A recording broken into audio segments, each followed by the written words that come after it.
Praja Shanti party అధినేత KA Paul మాట్లాడుతున్నారు. Live ద్వారా చూద్దాం. వందల మంది ఉంటుండగా మా మీద అటాక్ చేశారు. తులసి కూడా ఉంది. చివరికి నేను తెగించి కిందకి దిగాను. మీరు లోపలికి వెళ్ళడానికి లేదని ఆ శ్రీకాంత్, ఆ వైసీపీ ఇన్ఛార్జీలు మీ పేరు చూపించండి అంటే దాచుకోవడం. ఒక లేడీ, ఒక జెంట్ నన్ను పర్సనల్గా అటాక్ చేశారు. ఇంతట్లో మా నాన్నగారు 88 సంవత్సరాలు, మా సిస్టర్ 62 సంవత్సరాలు, వాళ్ళు ఓటు వేయడానికి మొదలైనగర్ వచ్చారు. నేను అందుకే షాక్ అయ్యి నాన్నగారిని తీసుకొని వెళ్ళడానికి పర్మిషన్ ఇచ్చాను. వెళ్తుంటే దారిలో అట్టేసి ఫిజికల్ అటాక్ చేస్తే ఇంతవరకు ఆ శ్రీకాంత్ అనే circle inspector, sub inspector arrest చేయలేదు. వీళ్ళని అరెస్ట్ చేయకపోతే నేను సస్పెండ్ చేస్తా, కోర్టులో వేసాను. ఎందుకు? ఇప్పుడు నేను 10 కేసుల్లో 10 గెలుస్తున్నాను కోర్టులో. చట్టం నా వైపు ఉంది కనుక ముఖ్యమంత్రులుగా ఎగనెస్ట్గా కేసీఆర్ గారి మీద ఏంటి, ఇతరుల మీద కేసులు వేశాను, అన్నీ గెలిచాను. స్టీల్ ప్లాంట్ అమ్మకాన్నే ఆపాను ఏపీ హైకోర్టు. ఎన్నో లిస్టులు ఉన్నాయి. నేను న్యాయం కొరకు, చట్టం కొరకు, ప్రజల కొరకు పోరాడతాను. ఆ పోరాటాన్ని ఆపను. రెండో విషయం ఏంటంటే, కరప్షన్ గురించి ఇంకా చెప్పే ముందు, అది ఎంత చెప్పినా గంటలు చెప్పినా సరిపోదు. ఎందుకంటే నేను 100 బూతులు తిరిగాను. నేను లోపలికి వెళ్తే 235 బూత్ ప్రిసైడింగ్ ఆఫీసర్ రండి సార్ మా ఫాదర్ని తీసుకొని ముందు వెళ్ళినప్పుడు శ్రీకాంత్ రూమ్లోకి వచ్చి మీరు బయటకు వెళ్ళిపోవాలంట. Are you acting like a cool Jagan agent అని వార్నింగ్ ఇచ్చారు. రే నిన్ను మళ్ళీ సస్పెండ్ చేస్తా, మరోసారి వచ్చి మళ్ళా వచ్చి మీరు వచ్చేయాలని. ఎన్ని సీసీ కెమెరాలు ఉన్నాయి కదా. అది నేను ఎలక్షన్ కమిషన్ రిక్వెస్ట్ చేస్తున్నా. 235 బూత్ ఏరియాలో బయట లోపల సీసీ కెమెరాలు మీరు ప్రొటెక్ట్ చేయండి. శ్రీకాంత్ను మీరు సస్పెండ్ చేయాలి. అక్కడ ఎవరైతే వైసీపీ గూన్స్ లేడీ సీసీ కెమెరాలను అటాక్ చేశారో ఫిజికల్గా, వారిని ప్రాసిక్యూట్ చేయాలి, వేరియస్ సెక్షన్లో అరెస్ట్ చేయాలి. ఇంతవరకు చేయనందుకు మీ మీద కేసు పెడతాను. నేను ఇన్ రైటింగ్ ఇస్తున్నాను. ఇప్పుడు 4 గంటలకి ఆర్ఓ గారికి, విశాఖ ఎంపీ ఆర్ఓ గారు మల్లికార్జున, రాత్రి ఇతర ఆర్ఓస్తో మాట్లాడారు. అది పక్కన పెట్టి విశాఖపట్నం మంచి రోజులు వచ్చాయి. విశాఖపట్నంలో అత్యధికంగా 68% ఓట్లు పోలయ్యాయి. ఎప్పుడూ ఓటు వేయని లక్షల మంది నిరుద్యోగులు ఉద్యోగాల కొరకు నన్ను నమ్మి ఓటేశారు. 2, ఎప్పుడూ ఓటు వేయని officers, doctors, engineers, retired people వారు బయటకు వచ్చి కొంతమంది 3-4 గంటలు, కొంతమంది 2-3 గంటలు వెయిట్ చేసి ఓట్లు వేశారు. 3, క్రైస్తవులు మణిపూర్ ఘటన లాంటి ఘటనలు దేశంలో రాకూడదు, కేఏ పాల్ పార్లమెంట్కి వెళ్ళాలని 20,12,000 మంది ఓటర్లో 5 లక్షల క్రైస్తవులు ఉంటే మినిమం 4 లక్షల క్రైస్తవులు నన్ను గెలిపించడానికి ఓటేశారు. అలాగే స్టీల్ ప్లాంట్ని తెలుగుదేశం, కాంగ్రెస్, బీజేపీ, వైసీపీ, గంగవరం పోటీ జగన్ 60,000 కోట్లు 620 కోట్లకి అమ్మారు కనుక దీన్ని మీడియా ద్వారా, సోషల్ మీడియా ద్వారా గ్రూపుల్లో చేర్చి అద్భుతంగా 190% ప్రజలు విశాఖ 20 లక్షలు 18 లక్షల మందికి రీచ్ అయిపోయి స్టీల్ ప్లాంట్ అమ్మకాన్ని ఆపిన డాక్టర్ కేఏ పాల్ని రివార్డ్ చేయాలి అని స్టీల్ ప్లాంట్ కార్మికులు, ఆదినారాయణ గారే chairman of the steel plant పోరాట కమిటీ, ఆ 45 సెకండ్ల వీడియో మీరు చూసుంటారు. 12 లక్షల మంది విశాఖలో ఇన్స్టాగ్రామ్లో దాదాపు 10 లక్షల మంది వాచ్ చేశారు.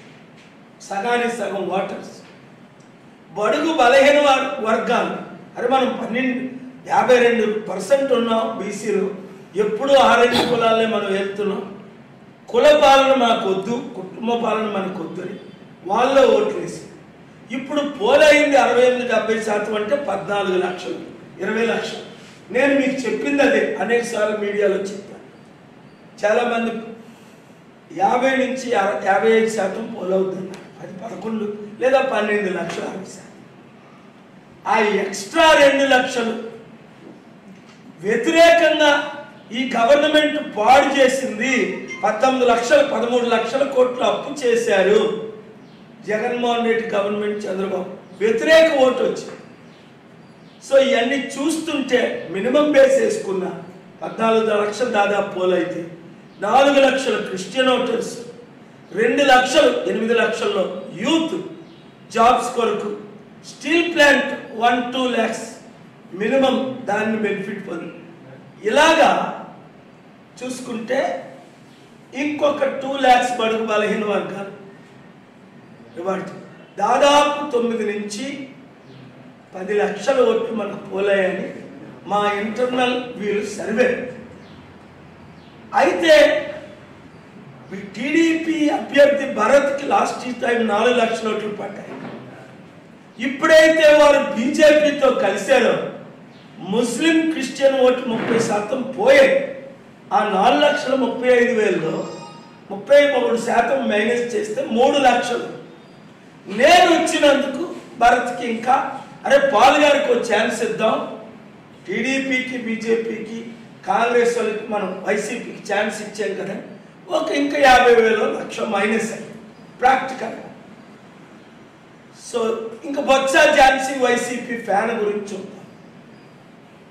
ఎంఈవి సత్యనారాయణ గారికి 4,40,000 2019లో జగన్కి ఒక అవకాశం ఇద్దామని ఆ జగన్ వేవ్లో అన్ని ఓట్లు వచ్చింది. ఇప్పుడు జగన్ వ్యతిరేక వేవ్లో ఓ 30% తీసేసిన దాదాపు 3 లక్షలు వైసీపీకి.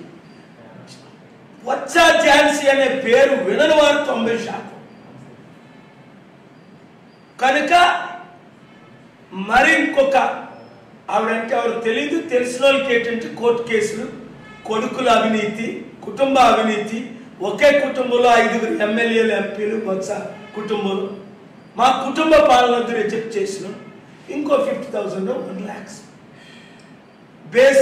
బేస్ వీరికి ఒక 2.5 lakhs, వీరికి ఒక 2 lakhs ఇస్తే 4.5 lakhs, కాంగ్రెస్కు 1-2%, 14 లేదా 28,000, ఇతర ఇండిపెండెంట్ స్టేట్స్కి 10-15,000. ఇలా 14 లక్షల్లో 2.5-3 భరత్కి ఇచ్చిన, 2.5 ఝాన్సీకి ఇచ్చిన, ఇతరులకు 50 ఇచ్చిన, 5 లక్షలు మైనస్ చేస్తే 9 లక్షల ఓట్లు క్లీన్గా ఉన్నాయి. పోనీ వాళ్ళకి ఇంకొక లక్ష ఇచ్చి భరత్ 2.5 3.5 4 ఇచ్చి, ఝాన్సీది 2 3 ఇచ్చిన 7, అందరికి 50 ఇస్తే 7.5, ఇంకా 6.5 lakhs ఉన్నారు. మార్పు కోరిన వారు, అభివృద్ధి కావాలన్నవారు, మణిపూర్ ఘటన రాకూడదు అన్నది 5 లక్షల్లో కనీసం 4 లక్షలు క్రిస్టియన్స్, నిరుద్యోగులు మాకు ఉద్యోగాలు కావాలన్నవారు 2-3 లక్షలు, అభివృద్ధి కోరుకునేవారు ఎలా చూసుకున్నా తక్కువైతే 7 to 7.5 lakhs manageable, 10 lakhs votes మనకి నాకు కొండ గుర్తుకు పడినట్లు మా అంచనా.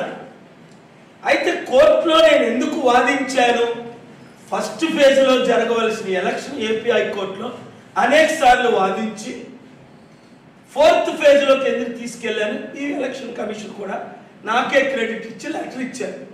మీరు ఆర్గ్యూ చేశారు, మేము 4th ఫేజ్లో ఎలక్షన్ పెడుతున్నాం, మరలా నేను 7th ఫేజ్లో పెట్టమంటే ఒక కండిషన్ ఒప్పుకున్నాడు, అసెంబ్లీకి మీకు కొండిస్తామని. గుర్తు మా ఫస్ట్ చాయిస్, ఎందుకంటే హెలికాప్టర్ తీసేసి కొండ ఇచ్చారు కదా అని నేను ఆ కేసు కంటిన్యూ చేయలేదు. ఇప్పుడు కానీ ఈవీఎంలు తేడా వచ్చి స్ట్రాంగ్ రూమ్లో రిప్లేస్మెంట్ అయినా మరలా నేను జూన్ 4th తర్వాత 5th నేనే పర్సనల్గా కేసేసి ఎవిడెన్స్లన్నీ మేము కలెక్ట్ చేసి ఇంకా కలెక్ట్ చేయబోయింది కేసు గెలుస్తాం. ఎందుకంటే స్టీల్ ప్లాంట్ అమ్ముతుంది మోదీ, జగన్ చంద్రబాబు కలిసి కొంటుంది. జగన్ మిత్రులు అదాని, చంద్రబాబు మిత్రులు అదాని, మోదీ మిత్రులు అదాని. దాన్నే అమ్మకుంటా ఆపాను అంటే అది దేవుడి కృప, మీ ప్రార్థన, మీడియా రిపోర్ట్. ప్రజలు నాతో ఉన్నారని నిన్న కంచరపాలెం లాస్ట్ బూత్కి వెళ్ళాం. ఆ వీడియో ఒకసారి వేయండి ప్లీజ్. అంటే జనాలు చూడడానికి ఏంటది. 1000 రూపాయలు ఇచ్చినా 10,000 ఇచ్చినా అలాంటి అభిమానులు ఓట్లకు వస్తారు. ₹1 మేము పంచలేదని అందరికీ తెలుసు. వాళ్ళు 1000 రూపాయలు ఓటుకు పంచారు అని అందరికీ తెలుసు. ఆర్వోలకే తెలుసు. ఎందుకు సీజ్ చేసింది 100 కోట్లు ఆర్వోలే, పోలీసులే, గవర్నమెంట్లే. 300 కోట్లు సీజ్ చేశారంటే 1%